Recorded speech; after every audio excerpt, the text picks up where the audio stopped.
السلام علیکم پیارے بچوں، آج جو تاریخ ہے وہ ہے 26/6/2020۔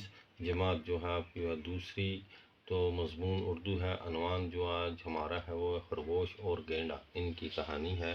تو آج آپ کو ہے نثر پڑھنا سیکھنا۔ تو نثر کس طرح پڑھی جاتی ہے، تو ہم یہ شروع کرتے ہیں۔ تو یہ ایک کہانی ہے خرگوش اور گینڈے کی۔ ان کی آپس میں دوستی ہو گئی تھی۔ تو جو گینڈا تھا یہ اپنے آپ کو بہت بہادر سمجھتا تھا، ہمیشہ بہادری کے قصے کرتے رہتا تھا۔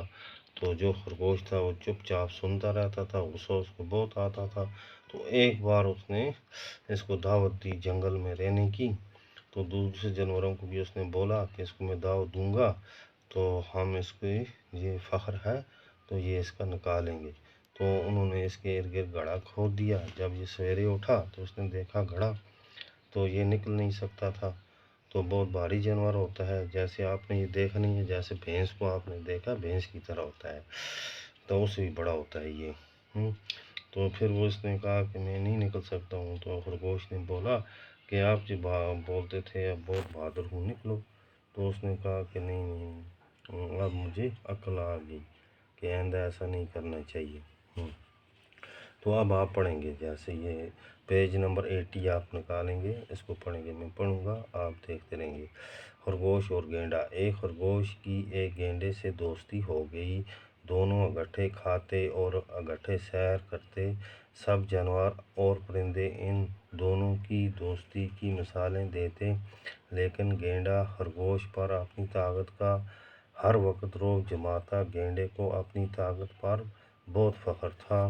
وہ خرگوش کو اپنی بہادری کے قصے سناتا۔ خرگوش بیچارہ چپ رہ کر گینڈے کے خوفناک قصے سن لیتا۔ اسے غصہ بھی آتا کہ گینڈا ہر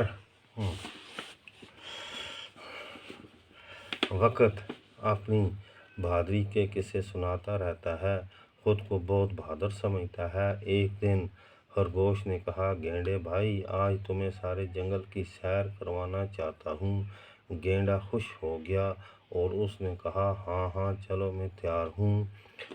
دونوں جنگل کی طرف چل دیے، سارا دن سیر کرتے رہے۔ جب شام ہو گئی گینڈے نے کہا، اچھا اب میں چلتا ہوں، باقی دوست انتظار کرتے ہوں گے۔ خرگوش نے کہا، ارے گینڈے بھائی، آج تم یہاں جنگل میں میرے پاس ہی رہ جاؤ، صبح چلے جانا، رات کو یہاں بہت ٹھنڈی ٹھنڈی ہوا چلتی ہے، یہاں اچھی نیند آتی ہے۔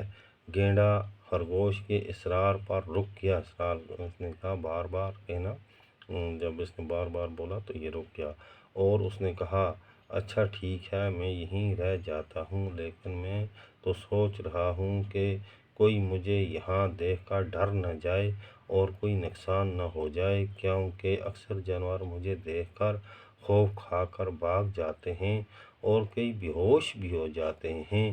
خرگوش نے کہا، بس بچوں اتنے، پیج نمبر 82 کا کچھ ایسا پڑھا ہم نے۔ تو یہ ہے نثر پڑھنے کا طریقہ۔ تو اب یہ ہمیں آدھا سبق اور پڑھنا ہے، تو اس کے بعد ہم اس کی ایکسرسائز کریں گے۔